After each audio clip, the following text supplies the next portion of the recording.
Hello, welcome to Trapper Rod's Outdoor Pursuits. I'm Trapper Rod, and today we're in the shop of Mr. Rod Gates. Mr. Gates does all kinds of interesting work. He can tell you a little bit about some of the things he does. He custom makes guns, and mostly black powder guns. And I have a black powder rifle that I use for competition that right before COVID, he and I got together at a black powder show. And I kind of showed him how it fit me, and he said, well, you know, we could do better. So finally, we're about a year and almost a half later. Yeah.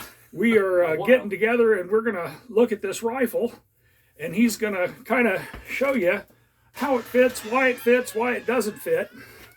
So as I mount this thing, it feels like I'm at the very tip of this trigger, and obviously my thumb is a little high, and we were having a discussion right before we started this video of what we might do to this rifle, and I'll let Mr. Gates come in and talk to you a little bit and tell you what he thinks would help this rifle. The wrist is too tall right here, so it don't give you a place for your thumb. That needs to be cut down to about this level here. In other words, this level on the bottom should also be the same parallel to the top, or reasonably there close to. Okay. Reasonably there close. Yeah. You're going to be a little bit wider up here at the top because of your lock thickness. But by the time you get down here at the wrist, you still want to be somewhere near parallel and approaching, say, 1.5 inches. So that's why on a lot of other rifles you see this go down quite a bit. Yes, this angle right here. Yes. That comes along this side. That whoever the stock maker was, and he also showed me this lock, and I'll get it kind of close so you can see, is about 1/2 inch too far forward. Cock the hammer, you can see what that does. The rear of the plate should be even with the rear of the barrel, and it's not. So, what in essence happened when this rifle got built is it got built 1/2 inch too far forward. And Mr. Gates was telling me that a lot of times when you get pre-inlet stocks, that they'll inlet them in just about the wrong spot we chuckled by about 1/2 inch. So this rifle, when it got built 1/2 inch too far forward. Therefore, it translates when I get here, it's about 1/2 inch too far forward to let the full pad of my finger rest on this front trigger. Now, Mr. Gates has a couple of ideas about how to fix that. He said back in the old days, they would take these triggers, and these triggers would actually be slanted well towards the back. They wouldn't be straight up and down. They'd be curved back here because, well, you know, if they were a set trigger, they didn't have to be a lot of pull on them. You just had another couple ounces, and bang, you were going. So style then. And style. Yeah. Okay. So what else do you think about this rifle? What would you do if it were you? Cut that wrist down and get that part all straightened out and see if it doesn't fit you better. And then we'll go from there. Okay. See what else it needs. All right. That sounds great.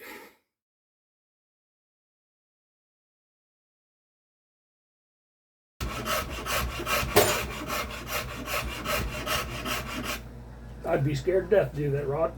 I would. I'd be like, ah! Most people are. That's why it wasn't done to start with. Okay. You know. And we'll measure a little bit here after we cut a while. We can cut to the point where we can see it's up far enough, and then we can measure to make sure.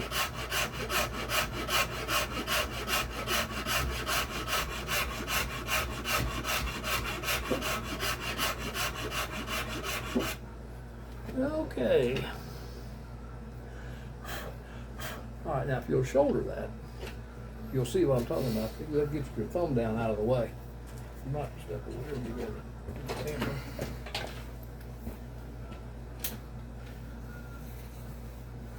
See what that does to your finger? Well, it actually relaxes my hand down a little bit too. It'll give you more room. And when we shape that up, put some shape to it, it'll give you more room for your hand. Yeah. But it's just flat and square now. Versus trying to get up and over, that pulled my whole hand this way, which was, that feels decent. All right, well, we'll finish shaping that out. and then we'll get some idea about let me get right up here a little further. There you go. Right in there. We ought to measure that just a little to get some idea, make sure we're not overdoing it. Okay, right here behind the barrel, you should be somewhere approaching 1.5 inches would be the ideal situation. And you're almost 1 inch 700 thousandths. So it's plenty tall in here to make a nice, slim, thin, slender rifle. All right, that would be the optimum, would be about 1.5 inches. All right, we're at 1 inch 700, so back here, let's go down and see what we get here. We're getting pretty close to 1 inch 600. So you're 100 thousandths, within 100 thousandths. If you go ahead and take it down another 100 thousandths to 150 or 1.5 inches, it may be, it'll look like it's been too much. So we better stop in that neighborhood right there. Somewhere. And that make it look transitional, you might need to leave a little bit extra wood in there. Should we decide to take this point up here down, then we can go ahead and take that down too. Okay. But yes, I see.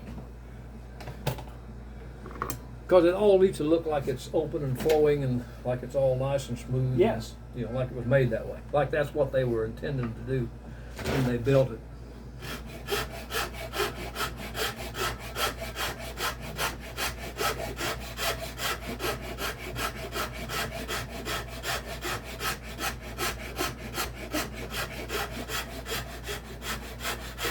Yeah, it's just a process of removing what wood don't look like a gun. Over the next 30 minutes, we removed more wood from the wrist of that rifle and shaped all of the parts to match the wood that we had removed from the wrist. It ended up being a much smoother and much more elegant looking rifle when we were done. It also fit my hand almost perfectly by the time we had gotten to the end of the process. My hand had turned around. Instead of being lifted up in more of a shaking hands position, it was now facing down in more of a pointing position. That moved my finger amazingly far forward up towards that trigger. It made the rifle fit my hand. I thought it was a buttstock issue. I thought, well, you know, you take a 1/2 inch off the end of the buttstock, and there you go. Your finger can reach the trigger. But Mr. Gates, like a true craftsman that he is, recognized right away that that is not where the wood needed to come off of that rifle. It needed to come off the wrist so my hand could rotate around, and it needed to look like one of the rifles that they built in the late 17 and early 1800s. They built those wrists for a reason, and I found out why that day. Mr. Gates also took apart the lock and found some parts that had been filed on and misshapen, and we're going to replace those and get it running. Rod Gates is a big believer in getting hands-on with your own rifle. He believes that you should get your tools and make your rifle fit you. Make it look like a gun. Make it look like something that came out of Pennsylvania in 1790, if that's what you want. He's built all kinds of rifles. He's built all kinds of shotguns. He's a master craftsman, self-taught. His dad was a gunsmith, so he picked up some things in the shop, but a lot of the things that he's learned, he's just done by trial and error, and that's what he believes that you should do with your firearms. Trial and error. Just try not to remove so much wood because it's really hard to put back.